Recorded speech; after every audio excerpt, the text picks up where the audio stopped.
Hello again. It's good to talk to you.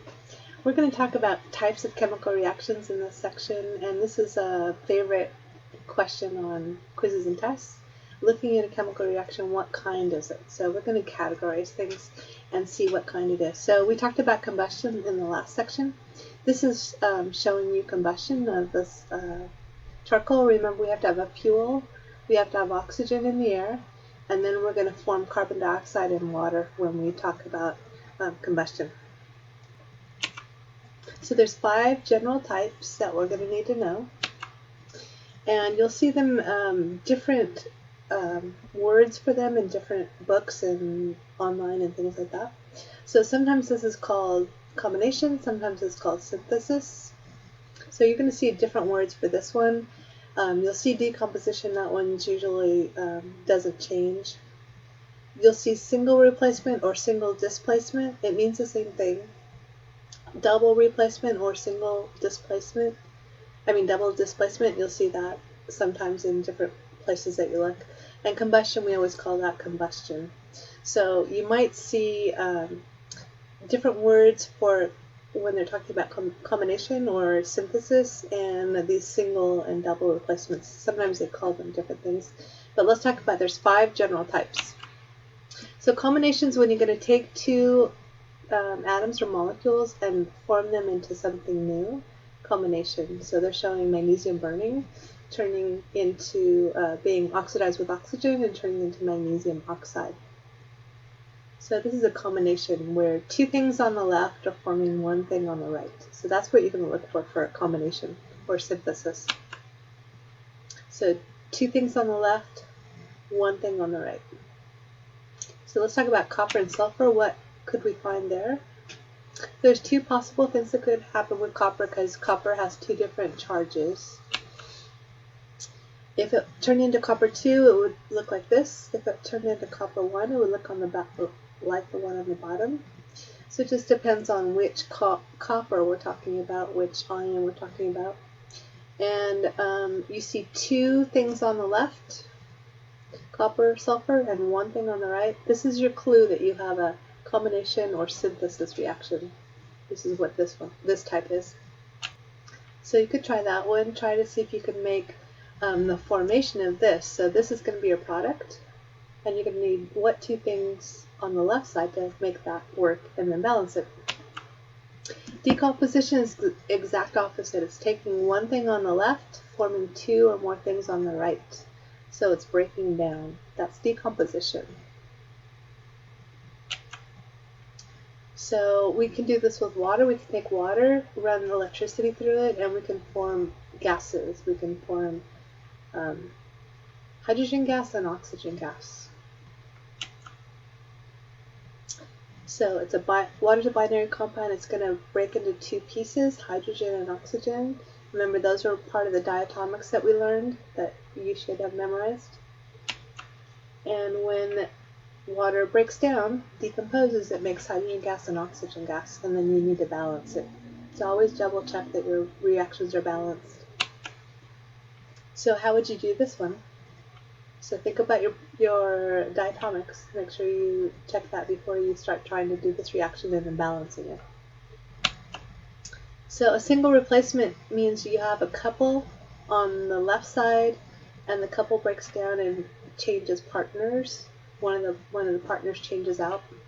This is a single replacement or single displacement reaction. We may do a physical real lab of this one if we have time this class. And this is kind of a chart. It's called the activity series.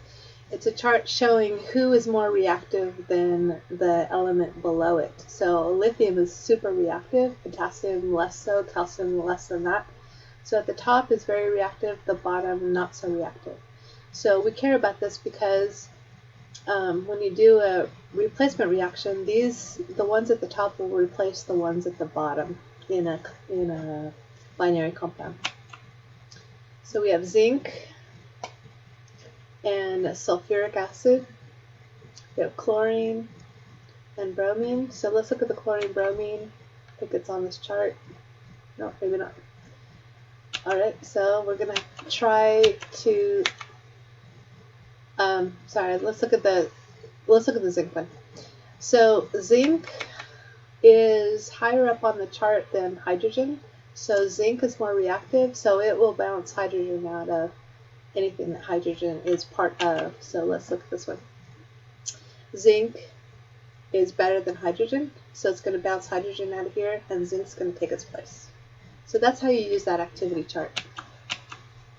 So zinc bounces the hydrogen out, hydrogen bounces out, it's all by itself. So we have a couple here. This couple breaks into two pieces, zinc jumps in there. Okay, so that's how we use an activity series. So you could do that, use that activity series with these and see if it's going to react or not. So sometimes they don't react because you have somebody lower on the list. Can't bounce anybody out. So then you're going to write no reaction.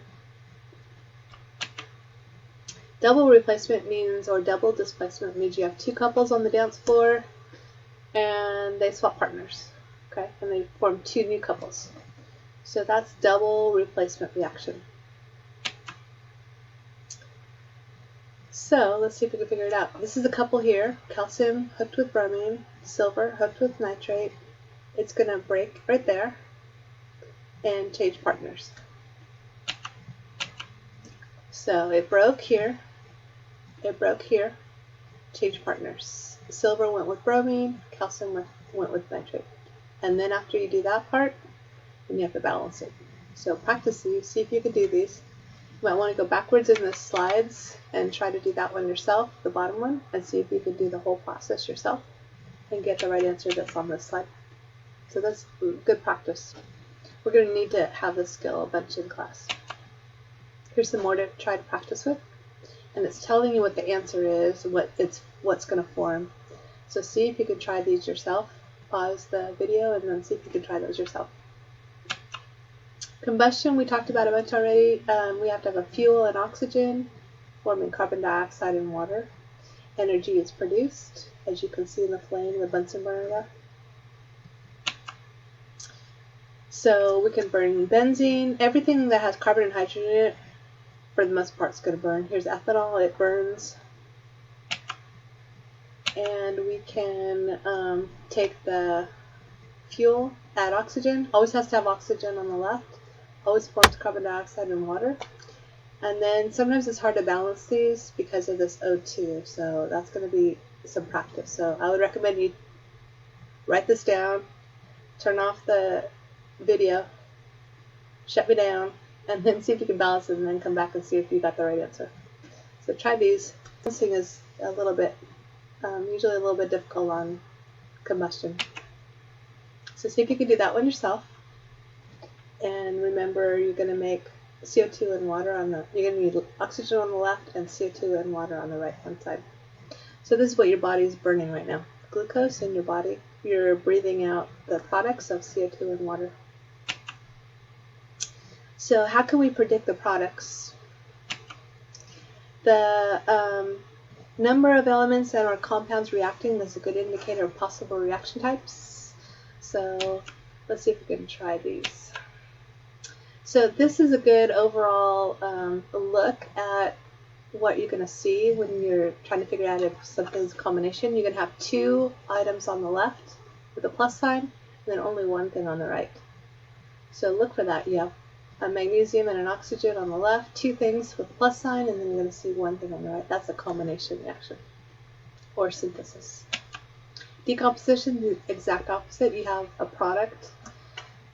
You have a reactant, which is a couple, and it breaks into two pieces. So you see a plus sign on the right hand side. Single replacement, here's a couple, it breaks into pieces, the K jumps in there. K jumped in there, then you have hydrogen gas, then you have to balance it. Single replacement, single displacement. So look for a single person and then a couple, and then the couple breaks up, the new guy comes in. Okay. Double displacement is two couples on the dance floor and they both swap partners and they keep dancing. So that's double replacement or double displacement. Combustion, you already know, it's got a fuel, oxygen, it's got CO2 and water. Okay. It's kind of helping with the balancing. Balancing is a little challenging on combustion, so practice those. All right, so let's see how you do. So what kind of reaction is that? I see two things on the left, one combination thing on the right. So I kind of gave you the answer. Combination. Good. All right. Balance the following equation and tell what type it is. So maybe pause me. Make me stop talking for a sec. Try it yourself, and then I'll give you the answer. So here is the answer. Decomposition because you have one thing on the left, two things on the right. All right, last one. Now this gets a little more challenging. You have to figure out the product that you make on the right-hand side. So what kind of reaction does it look like? This is a couple, lead with nitrate. This is a couple, potassium with hydroxide. And then they swap partners, so see if you can figure it out. You might want to see if you can balance it as well. That'd be really good. So here is the answer. Very good. So these are important, and I'll keep saying that on a lot of things we're talking about in this class. These are all fundamental things for later on in chemistry and later on in science. So good luck with all this, and I will talk to you soon. Have a great day.